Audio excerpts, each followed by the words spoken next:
Manhattan's grid rules everything, except for one short street that slips the logic of the system. Aligning with true east-west, Stuyvesant Street traces the line of a 17th century colonial driveway, surviving when even 10th Street was forced to yield. Its defiance was not luck, but political calculation, a rare legal carve-out amid the commissioner's relentless plan to erase the past. What compelled city leaders to bend for this single diagonal, and how has its stubborn geometry shaped 3 centuries of urban power, architecture, and identity? That's what the story of the street that refused the grid uncovers next. Stuyvesant Street's story begins not as a city street, but as a private lane cut through the heart of the Stuyvesant family's great bowery. In 1651, a land deed described this narrow passage as a driveway, a 12-foot wide track cleared of stumps and lined with flat stones, running west from the main house toward the Bowery and the river beyond. The lane was more than private convenience. It served as the main artery for moving produce, timber, and livestock from the farm to the market, and a gate at the western edge regulated access for neighbors and workers. The alignment of this lane reveals a meticulous, technical mindset. Dutch and early American surveyors used a circumferentor, a magnetic compass, to lay out property lines.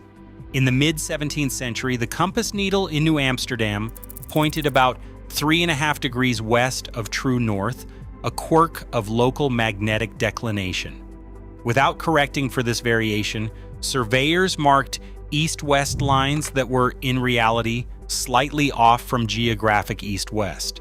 The Stuyvesant driveway, drawn by compass, came to trace a line that now reads as true east-west, even as the later Manhattan grid would tilt almost 30 degrees off this ancient bearing. By the time the family resurveyed their holdings in 1788, they deliberately preserved the lane's original orientation, consulting published magnetic declination tables to match the old compass bearing. What survives today is not an accident, but a deliberate act of preservation, a single east-west axis embedded in the land, holding its course as the city's rational grid loomed on the horizon. In 1811, a trio of city commissioners drew lines across the future of Manhattan. Their plan, known as the Commissioner's Plan, imposed a strict grid of avenues and streets, each avenue spaced 100 feet apart, each street 60 feet wide. The entire system rotated precisely 29 degrees east of true north. The goal was efficiency, a machine for commerce, real estate, and rapid growth. John Randel Jr., the surveyor behind the maps, planted over 1,000 marble markers in the ground, each one a monument to the city's new order. But when the grid reached the old Stuyvesant Lane, the geometry failed to fit. On Randel's map, Stuyvesant Street cut across the grid like a scar, refusing to bend to the new logic. The result was a sharp triangle at 2nd Avenue, an anomaly that survives on every map of the East Village. The city's statutes made room for exceptions, but only if a lane could prove continuous use and civic value.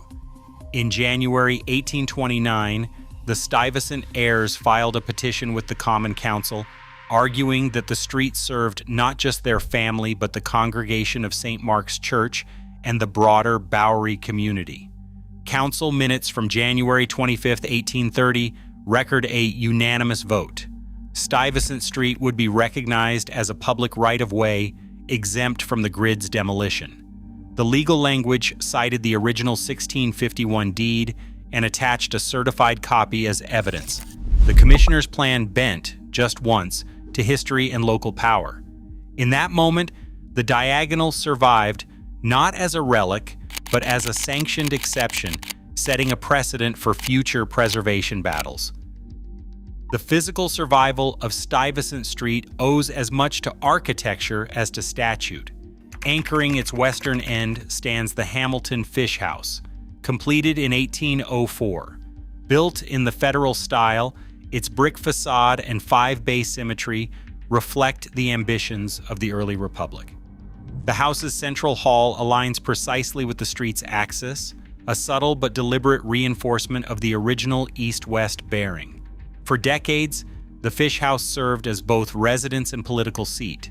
Hamilton Fish, who later became governor and United States Secretary of State, presided over gatherings here that shaped local and national affairs. Its presence gave the street not just historical weight, but a tangible obstacle to city engineers. On the eastern stretch, a row of Italianate houses constructed between 1885 and 1895 further solidified the street's identity. Their bracketed cornices, arched windows, and cast iron stoops were oriented not to the city's grid but parallel to Stuyvesant Street itself. These facades, set at a marked angle to the surrounding avenues, created a continuous architectural ribbon that resisted any easy realignment. City records from the 1850s revealed that officials considered widening Stuyvesant Street to 60 feet, a plan that would have required demolishing the Fish House's rear yard and altering the Italianate rows. The projected cost, $150,000 in 1855, proved prohibitive, and the proposal stalled. In 1901, a court petition to condemn part of the churchyard for office development was denied, citing the site's irrevocable historic character. Each of these structures, by their mass and orientation, acted as bulwarks against the forces of standardization. Their continued existence made the case for legal protections, foreshadowing the era when landmark status would become the street's strongest defense. In June 1969, the Landmarks Preservation Commission cast its vote, 7 in favor, 2 opposed. With this tally, Stuyvesant Street and its immediate surroundings entered the St. Mark's Historic District, gaining a level of legal protection that few Manhattan streets could claim at the time. The designation did more than preserve brick and mortar. It locked in the street's diagonal alignment, setbacks, and architectural scale under a regime of certificates of appropriateness. Any proposed change, whether a new facade, an altered roofline, or a sidewalk expansion, would now face review not just for style, but for its impact on the street's unique geometry. The Commission's report cited the street's colonial origin, its magnetic east-to-west bearing, and the rare continuity of its built environment. Architectural historians pointed to the visual dialogue between the Federal-style Hamilton Fish House, the Italianate rows, and the Greek Revival portico of St. Mark's. Together, these structures formed a spatial ensemble that defied the city's right-angled logic. Their orientation allowed sunlight to pour directly down the street at sunrise and sunset, producing shafts of light that caught the attention of photographers and filmmakers alike. By the late 1970s, the street's daily vehicle count had dropped to 1,800, a sharp decline from the mid-century rush, thanks in part to traffic calming measures and the growing sense of the lane as a protected enclave. In 2008, the city opened Ab Lebowol Park at the street's western edge, further softening its boundaries and inviting pedestrians to linger. The diagonal, once a defended relic, had become a cultural asset, its geometry not only preserved by law, but reimagined as a stage for light, memory, and urban possibility. Urban planners and transportation officials now look to Stuyvesant Street not as an outlier, but as a model. When the Department of Transportation launched its Open Streets program in 2016, the team cited this diagonal lane as a historical prototype, a rare instance where an inherited irregularity produced a more humane urban space.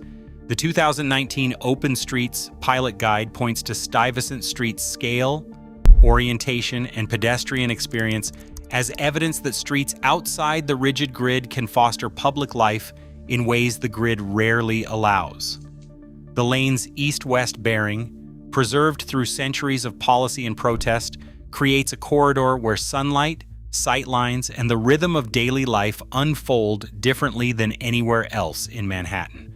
For city planners, the street's survival is not just a historical curiosity, it's a living case study in how exceptions to the system can generate new standards for urban design. The Open Streets team now uses it as a reference point for rethinking corridors citywide, framing Stuyvesant Street as a precedent rather than a relic. Developers now eye the East Village with renewed ambition, and Stuyvesant Street sits at the center of a quiet contest. Rezoning proposals appear before Community Board 3, each filing accompanied by thick binders and digital renderings that recast the diagonal as a development opportunity.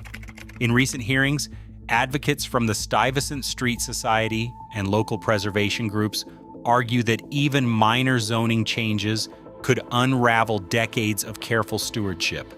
Their testimony points to the street's unique geometry, how a single variance, a rooftop addition, or a shifted facade could break the chain of sightlines that have survived since the 18th century.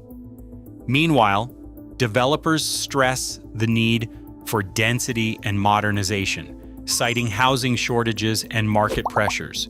City agencies weigh these competing visions, their decisions recorded in public transcripts, but felt most acutely on the block itself. The question remains unsettled. Can an exception carved out by history hold its ground against the logic of the present? Stuyvesant Street's precise east-west line persists as a living anomaly, anchored by federal and Anglo-Italianate facades that once shaped city governance and culture.